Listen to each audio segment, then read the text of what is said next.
Depuis petite, je veux être artiste. Je l'ai jamais dit dans ce que je ferai plus tard, car pour les autres, j'étais un peu bizarre. Je vivais d'idées et de dessins, des idées de films ou de bouquins, et les profs m'ont dit « L'art, c'est très bien, mais ce n'est pas un métier. » J'étais une gosse, j'ai écouté.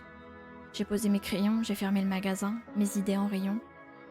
Les couleurs sont devenues de simples stylos-billes, et moi, enfant modèle, gentille petite fille. Et puis un jour, les années sont passées. On disait que l'art était devenu un véritable métier, un truc sérieux, un peu rentable, si t'as l'argent à mettre sur la table.